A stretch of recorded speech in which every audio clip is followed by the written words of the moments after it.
women without fathers tend to be more promiscuous, and I would assume that's because they don't see their father loving their mother, the one woman in the household. Could you talk to your dad about sex? Yeah, I do. I feel that we got on a free enough relationship to where Is it awkward or is it? Nah, it's not necessary. As I've matured, it's not that awkward anymore. I have a stepdaughter as well. I remember last year she had sports day, and I'd used all my annual leave. She said, "Daddy, can you come sports day?" I said, "Sorry, I can't." I tell you, it's painful. And I told myself I need to get to a position where my kid can never say, "I want you to be there physically," and I can't. Boy, let's have a conversation about the birds and the bees. I'll probably want to do everything to outdo him and to show him that I didn't need you. Do you feel like you might do what Omar said he's doing in terms of trying to overcompensate? He's buying loads of sweets, or he's buying loads of chocolate, eat chocolate. There's no sweets in my house. Although I had a great relationship with my dad, I never necessarily had a great relationship with my mother. Do you understand? So, you know, how I viewed women as a result of the issues that I had with my mother very kind of changed. My arm was broken too. Because it seems that this broken home is working. You gotta get different training. You know what I'm saying? So, to your point about, because I want burgundy trainers too.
Welcome to Soundwords episode Daddy Issues, and today I've got three amazing men with me. Please introduce yourselves, bro.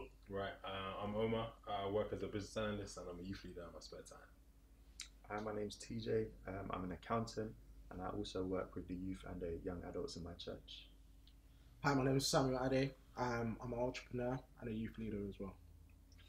Amazing, amazing stuff. Bro, like, with the story, with the idea and this topic, Daddy Issues, please tell us a bit about your story. So would you say that if people have absent fathers, that they might struggle with the idea of who God is and how to relate to God? Of course, definitely. Wow. I feel, you know, like basically in Malachi it speaks about, you know, that he'll send forth the spirit of Elijah and it will restore the hearts of the fathers back to the sons and the hearts of the sons back to the fathers. And I feel that there is a discord in our generation, because a decline in fathers is called a void and a gap. You know, so I feel that, you know, in order for us to relate to God, we need to have an understanding of who our fathers are and the importance of a father. You know, I was reading an article and it said that women that don't grow up with fathers are more likely to be promiscuous as they get older, you know, and have depression. So I feel that, yeah, there's certain issues and certain problems that we don't necessarily identify as a result of us not having fathers. Do you know what I mean? It's only when we get into adulthood that we begin to realize the effects and the impact of not having a father around or a parent around. Wow, that's good. TJ, tell us a bit about your story, bro. So mine's kind of the exact opposite. So my dad's lived in America. My mum went to uni in America. They met there. I think she came back and he came back with her. They had me. And by the time I was age 3, I think it was, he got deported. So he had alcohol issues, and I might be misquoting, but how I remember the story my mum telling me was that he kicked down the door one day. So they kind of said to him, "Oh, you're a bit shady, we don't need you here, be back." So that was kind of the last time that I would have lived with him, 3 years old. From then I didn't see him till I was 11. I went to America for my 11th birthday.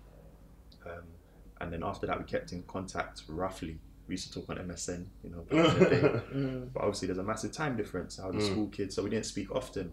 But I always had this idea in my mind that when I'm 18, I'm going to go to uni in America. So that's when we're going to be reunited and yada yada. Then when I was 15, he died. Actually from alcohol-related issues. But that kind of threw my whole life, like my plan, of course. Wow. So obviously, I've not seen him since I was 11. I'm 27 now. And yeah, that's kind of my background with him. And what impact did your father now, right? And what impact has that had on you growing up? So I think the maddest thing, and I think Sam kind of touched on it, you don't realise the issue until it's kind of too late. So I didn't realise that I didn't have a dad, if that makes sense, until I had a son. Suddenly, you have a son, how do I relate to this boy? How do I do certain things? And I just remember one night, I'm sure you can relate, when the baby's not sleeping, and it puts you in an emotional place, because humans need sleep. And I was just there, I was like, Dad, I want to talk to you about certain things, but you're not here. Wow. But it's only then that I realised it, that there's no example set for you. You don't know how to deal with certain social things. You don't really know the role of a father if you've not had one. So yeah. And so, and you said that. So, what are those social things that we need though from our fathers? Like, for example, my father, he's really big on reputation. You behave outside because what you do outside says about what we're doing inside. Do you know what I'm trying to say? He was really big on reputation, really big on how we carried ourselves. What are those social things we need from our fathers? So I think, like you touched on, every family kind of has norms and values, and I think the dad is one of the big enforcers of that. You know, we kind of expect mothers to be doing right, but we look at our dad. Does he just promote something in public, or does he live that life? Yeah. So we look to our father figure in the house for that. So we get how do we see the world, our norms, our values, and then I think more importantly, we see how to treat men or the opposite sex. As my brother touched on, women without fathers tend to be more promiscuous, and I would assume that's because they don't see their father loving their mother, the one woman in the household. And I think that's a massive role of the dad. Teach the women how they should be treated, teach the sons how they should treat. Absolutely. Well, how about your story? Yeah, as for me, similar to TJ's, I mean, when you're talking about the absence of having a father, there were gaps in my life where I didn't hear from him. I think he divorced my mum when I was about 1, remarried again, and all the sort, and he moved away to Nigeria for a long period. And then when he was there was long periods where we wouldn't hear from him, then we would, then we wouldn't, then we would. We're cordial now, I must be honest. We have a good friendship, or let me say a cordial friendship now, where we're almost like, I don't know, like friends almost, but it's not really like a father-son relationship as it should be, because there's some access that I think I need or want to him and I don't really have, because you haven't really built your relationship to that point where you can ask certain things, because you need trust in a relationship, and it isn't there. You can't trust someone that you know only fairly. But I think that was my story, or that is my story where he's concerned. So do you go elsewhere for that? Yeah, very similar. I think God is gracious in that way. There's a lack, he will put a replacement. But what Omar is saying is completely true. That is never exactly there. So I had I call him my uncle. He was one of the pastors in my church. He stood in for my dad at my wedding, and I considered him for the majority of my kind of teenage and upwards life like my dad. He always was that person I could speak to, I could go to, but there's a limit. There's certain things that I wouldn't come to you and say, oh, I've got an issue with my male bits, how do I deal with that, for example? But he was there, like, spiritually. And that's the thing, though. Like I mean, you need to be able to ask some of those questions to your dad, you know, because what it sounds like is that you can have a dad to play the role to some extent, but that intimacy, will it be there? You didn't feel like it was there. So would you say that a church has a role to play in like reconciling fathers with their sons? Definitely, I believe the message of salvation is that of reconciliation. You know, Christ was all about reconciliation. He was all about, you know, turning our hearts back to God. You know, and I believe that the church had that responsibility. We need to actively get involved in young people's lives and, you know, point them to the Father. You know, and I feel that will help restore a lot of brokenness in our generation when we're able to fill that void with Christ. You know, one thing that I've identified is that when we don't receive something in a home, we go in search of it outside of it. Yeah. Do you understand? And I feel that that's why a lot of young people get involved in gangs, because they want to belong. They want a place to feel comfortable and safe. Yeah. You know, another thing is, I don't feel that a lot of men understand where they're going because they don't understand where they're coming from. Do you understand? Like, you know, one thing that our father does, he instills identity in us. He allows us to know who we are. Do you understand? He allows us to know where we're going. Do you understand what the importance of legacy, you know? So I feel that as a result of that, a lot of young men don't understand who they are, and they're in search of that, you know? So yeah.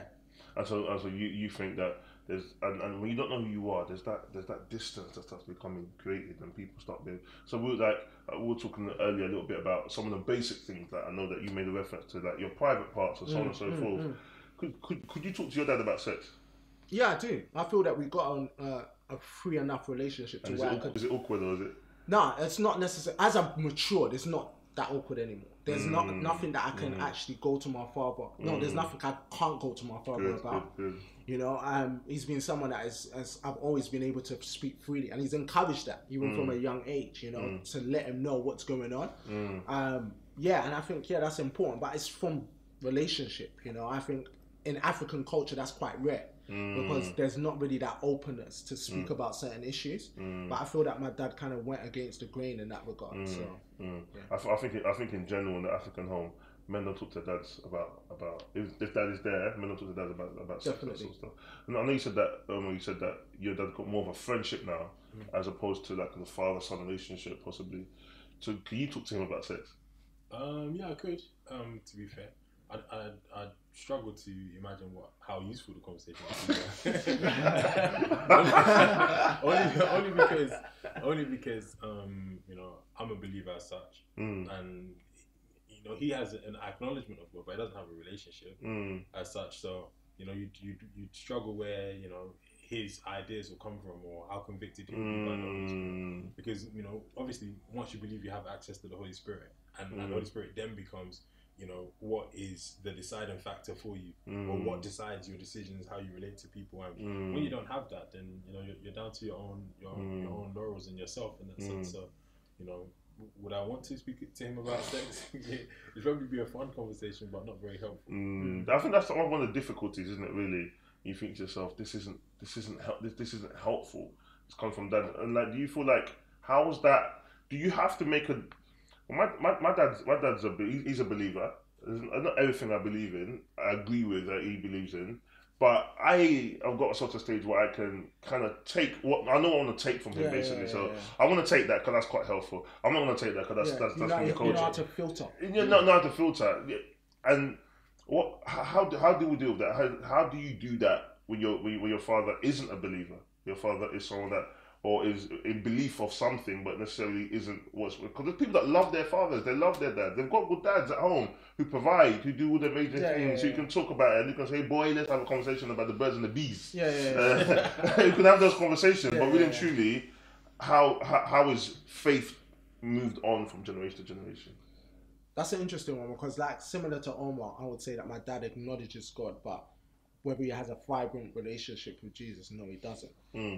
So I think with me, one thing that he's been imperative in doing is shaping, you know, my moral perspective. Do you understand that? One thing that my dad really kind of instilled for me from an early age was the importance of integrity, you know, and the importance of honesty. Like, if my dad caught me lying, it was twice as bad. My dad hates lying. Lying and stealing. Yeah. Like, you do anything else. Lying and stealing. I'll pass this to Omar, actually. Though there's been a distance between yourself and your dad, do you still want to impress him? I think sometimes that's what people have to be wary of. You know, I'll answer the question.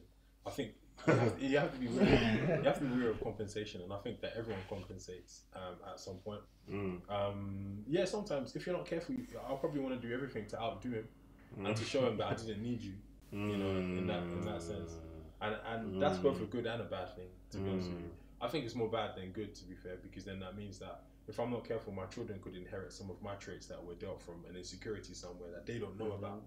So I I could work 4 jobs. I don't, but I could work 4 jobs just because I'm trying to make more money than my dad, and then I won't be able to see my children. And I'm trying to like secure a home, and I've broken mine.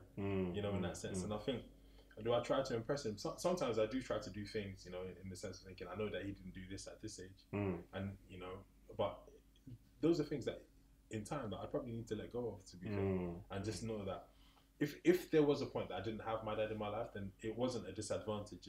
It didn't happen to me; it happened for me. Because I don't think I'd be who I am now if I had him in my life. And I quite enjoy having access to, you know, the young people in my youth group, and I wouldn't even call them the young people in my youth group.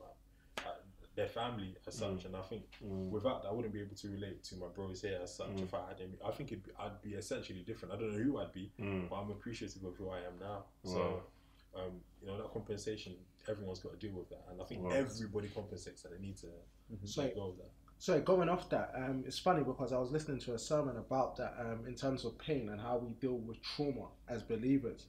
And one of the things he was saying is that, you know, we tend to deal with it in 3 different ways. And he used examples based on, you know, Old Testament. He looked at the life of David, Samson, and various Old Testament characters. And he said the 3 ways we tend to deal with it is we either medicate it. So David was someone who medicated a lot of the issues that he dealt with, you know, as a result of, you know, his stepfather trying to kill him, certain trauma that he had experienced. You know, he slept with women, you know, so he used that as a way to compensate the pain that he was dealing with, you know, or we're motivated by it. You know, Solomon was driven. He was very ambitious. Do you understand? Like, you know, he accomplished great things as a result of the pain that he experienced. Because the moment you slow down, you begin to become aware of the issues that you need to address. You know, and then another way that we can meditate on it.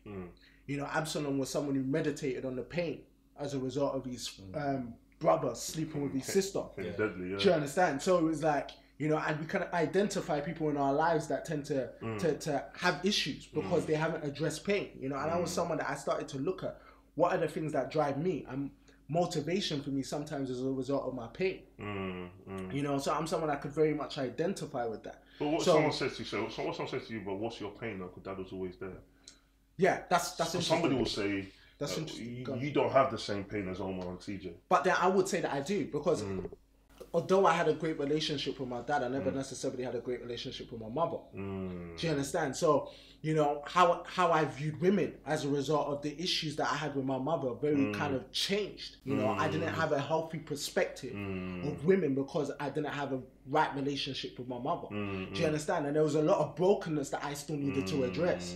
You know, a lack of acceptance. You know, I have a brother, and I felt that my mum loved my brother more than she did me. Do you understand? So there was much competition whilst I was growing up in terms of fighting for her attention.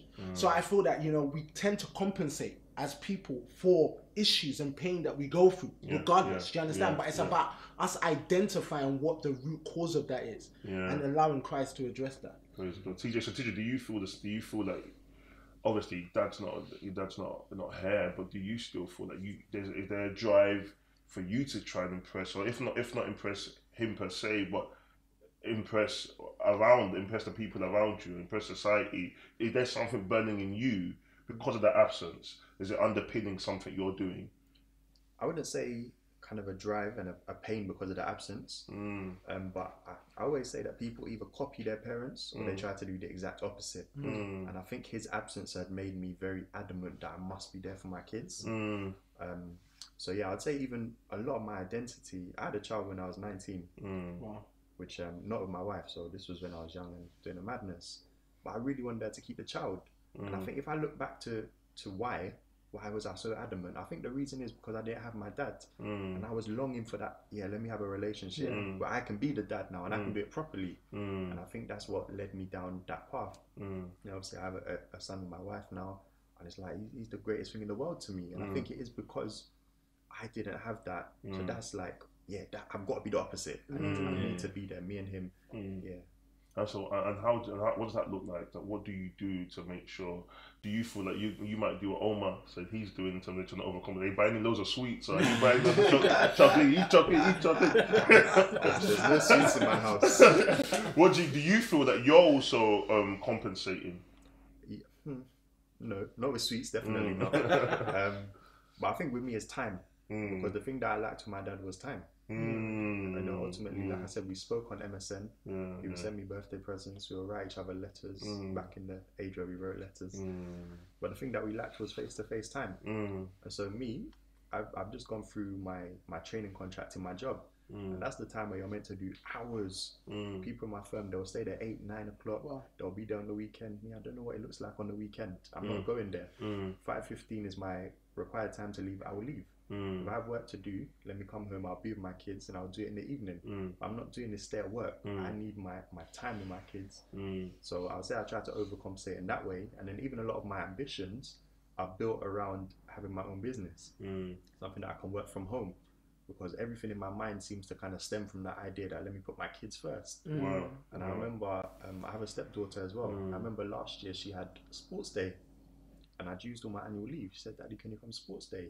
I said, "Sorry, I can't." And I tell you, it's painful. And I told myself I need to get to a position where my kid can never say, "I want you to be there physically," and I can't. So I think, I'm trying to compensate, but just not with sweets. It's interesting you say that. It's interesting you say that because how kids interpret love is through time. Do you understand? And it's like by you being there. Do you know what I mean? And I remember like that was one thing I always loved about my dad. Like whenever I would ask him to be somewhere, he was always there. Do you understand? Like if I wanted to go to, like he taught me various sports. Like I did lacrosse, I did rugby, I did basketball at one point, I did football. Like every session that I wanted to, that required him to be there, he would even take time off just to be able to take me there. Do you understand? So it was like I always appreciated and loved him because of that, because I knew that whenever I needed him to be there, he was always there. And the impact of that, you know, it shaped me as a man, you know, because I see my friends and my peers in terms of that absence, what it's done to them later on in years, you know, and a lot of people tend to go in a negative direction because of that. It's interesting what you're saying, and even the question that you asked. I feel like that compensation through sweets is an absent father mentality. It's a thing like, oh, I don't have time for you, here, take an iPad. Take an iPad, I'll buy you gifts, extravagant birthdays, but I'm not really going to be there. But I think the opposite and almost a Christ-like way of doing things is forget the iPad. Let me even teach you there's no value in the iPad. But let me build a strong and stable family unit that almost acts as shoulders for you to stand on. I remember being in year 9. I was in year 9 and there was this boy who literally, PE, you know, me use your not so good trainers for PE. This boy used to come to school with different Air Max 95s. The latest trainers. But bro, they weren't even just latest trainers. They were the colours that you can't buy in JD. He was getting the ones that, do you know what I mean? Straight from America. He was getting stuff and like, what was that? And I remember being in art and he was saying, he showed us his new PE trainer. They were like burgundy, like MX 95. They're not in the shops, bro. And these times, I used to have to ask for months to get a pair of trainers. You know what I mean? I used to whack them every time I used to, because they weren't like that. And then he used to always have these trainers. And then I found out that later on he told me, oh yeah, his mum bought him this one. Then his dad bought him this one. And his dad's girlfriend bought him this one. And his mum's boyfriend bought him this one. So the broken home was bringing in so many things that look good. So I wish my home was broken too. Because it seems that this broken home is working. You gotta get different training. You know what I'm saying? So actually your point about because I want burgundy trainers too. You know what I'm trying to say? I had one pair of Air Forces and I had to clean them all the time because I didn't know the next one was coming. So you're absolutely right in the sense that, you know, sometimes, and that doesn't mean that if there are people that have mum and dads all working really well, and they are getting all the stuff. Sometimes that's more about what you can afford as opposed to who's at home. But I do think it's a good point you make about, you know, sometimes giving is something that comes from a place because I'm not there. Maybe even out of guilt, maybe even sometimes. But last question, I would say, I know you all work and do amazing work with the young people in church, and like you say, we're not even like that anymore. They become family. That's right. What's next for them, and what are the roles that you feel that you have to play? Do you have a burden now to pass something on, and how do you do that? Definitely. I feel for me, I've always had a burden, you know, as a result of brokenness in terms of identifying that at young males. You know, I see a role to come alongside them, you know, to mentor them, to help them in areas that they need to develop in, you know, and that's something that I do within the church and outside of the church. You know, I'm very much about that. That's my life purpose, to restore the brokenhearted, you know, and to restore them back to Christ, you know. So, because I've seen how Christ has helped me as a man and shaped me into the person I am today, you know, and I believe that if we're able to bring Christ into the equation, it will shift the very way that our generation view fathering and fatherhood, you know, and manhood in general. Do you understand? Because I believe that a lot of men struggle to take responsibility because they blame their lack of fathers and their lack of lack in their situation. So I think we need to assume responsibility and start from there. And do you feel that the young people in your church look up to you like a father, or there's things about you, especially those that don't have, they look up to you in that kind of way possibly? Yeah, I would say, yeah, just within my church, outside of my church, I would say, yeah, I've got influence in terms of young men, you know, and that's an area I believe God's given to me because of that restoration. I believe we're in a generation where God really wants to restore, and I find that, you know, in God's sovereignty, regardless of the circumstances, He was still able to use a broken generation to restore back fathers to sons and sons back to fathers. Do you understand? So, you know, I feel that even in the midst of brokenness, even in the midst of a decline in fathers, God is still doing a work. Do you understand? So I feel that we need to be a part of that in whatever way possible. So you know about you? Yeah, so I think you touched on a fantastic point earlier when he said that the role of the church is to point people to Jesus Christ. And I remember I gave a testimony maybe last year or the year before on Father's Day, just that pre-service prayer. And I said, every Father's Day that I can remember, I've cried. And this day I don't feel any need to cry. And I asked myself, what's different to last year? And I said, my relationship with Christ is at another level. And there's an amazing thing that you can get through loving God and understanding your purpose and living His way. It changes your perspective, it changes your desires. And I think if we look at the young people now, fatherless and those who have fathers, they have this broken mentality of what's important. Their desires, the things that they want, even what stands out, what's cool in school, is a madness. And I was saying the other day, to go to the trainer issue, when we were young, probably 110s were the most expensive trainers. Nowadays, Balenciaga, £600, Jordans, £300, and you need to get someone to send it from America. The pressure that's put on them to blend in and to have the cool things, which is at another level, is ridiculous. So I think for us as young men and working with the youth, one thing is to take them and show them your identity is not in Balenciagas. Your identity is found in Christ. And I think when you have a father can teach you that stuff. Sometimes he teaches you it because he has no money, so he needs to convince you it. But sometimes he teaches you it because it's just true. And I think a lot of people are lacking it now. And that's really the role that I play. I don't work with the young youth as much, more 18 kind of through to 35 young adults. So I don't think they look at me as a father. But I'm living life with you, and I want to come alongside you and say, look, I've got money, I've got these things, I could go and I could buy a Range Rover if I wanted to, but my identity is not in those things. Let me try and encourage you the same way I'm learning to encourage myself, that's not important. Because if you take me back 4 years, I would have told you my car must be German, I need this, I need that.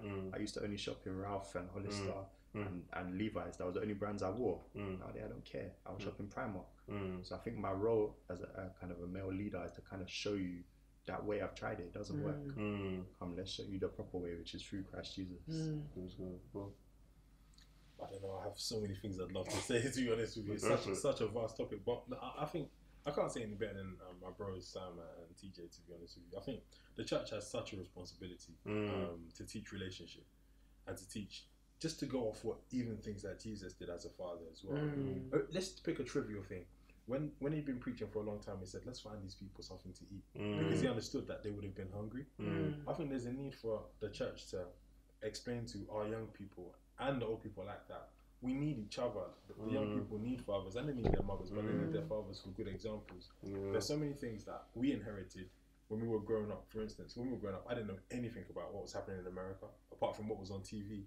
But now you see so much on social media, so many pressures that they see, and they have access to that directly.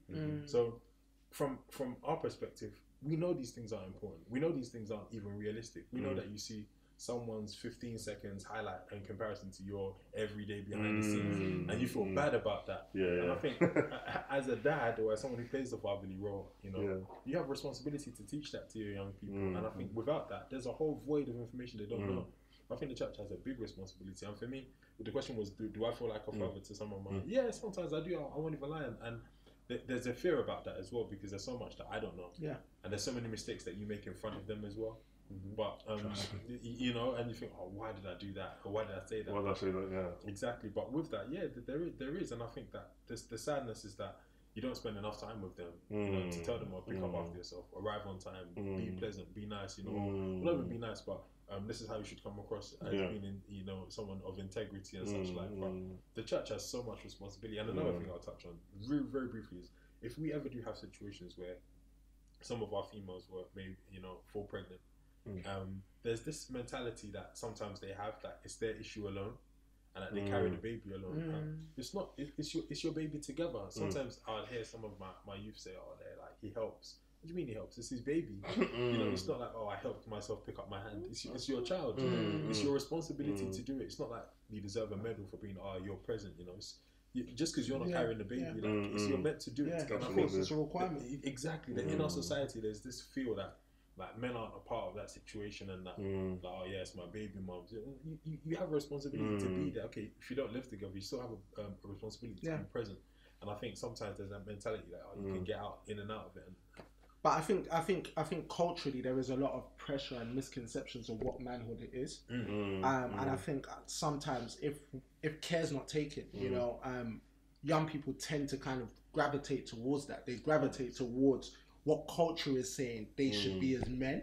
Do you understand? And that's why fathers are important, because they're now able to now tell them what is truly meant, like what is truly about to be a father. Do you understand what the requirement truly is, rather than just seeing it on TV or seeing their peers and friends, you know, telling them what a man should be. So I love what you're saying. And also what he said, the 15-second thing, that's what we see. You see television. The EastEnders, for example, if you follow that, they only show you certain clips. They don't show you the whole day. They don't. They don't. And I think, of course, I'm going to say. No, I think you're absolutely right. And almost like the beauty, I guess, the role of our fathers is to help us to understand that there's value in that other part of the day. Right. There's value in that other part of the day. And then you couldn't go for it, bro. Something that my wife says to me when she was prepping a sermon on or a talk on the value of marriage is that in the home, you can't fake a Christian. You can't have these highlights. Fake it, bro. You are who you are, and you're accountable 24/7. You can't fake it. And I think the same is true as a father. And a lot of people, because they don't have a father, they don't see a 24/7 father. They don't see the mistakes that he spoke about. They only see highlights. They see extended clips. So even what you said about sometimes you make mistakes in front of the young people, I think that's good in a way. Because you can say to them, look, me too, I'm not perfect. You see your pastor and you think, oh yeah, he just lived his life for Jesus and he never has temptation. Me too, I struggle. And I think some young people, they need to realize that. And that's why in terms of Old Testament, in order for you to be a minister or a prophet or whatever God's called you to be, you would serve under a man of God for a period of time before God would release you. Do you understand? And you know, so that you're able to see the whole picture, so that you're able to understand the process of how it is to walk with God. You know, and that's why the Bible says, you know, where there's no counsel, my people perish, but in the multitude of counselors there is safety. You know, and I feel that we're in a generation where people don't feel safe anymore. Young people especially don't feel safe anymore because they lack the safety of accountability. They lack the safety of counsel. You know, so it's important that we now show them the true image of what it means to be a father, and not what they're seeing in the media. Praise God, guys. That takes us to the end of our show. I hope you were blessed by that. And no matter where you are, if you are a father yourself, that they have a father, or you're someone that has a father that you haven't seen before, whatever your situation might be, I want to let you know that Jesus Christ can fill in all the void. Jesus Christ can do all things. We pray that you are blessed. Thank you.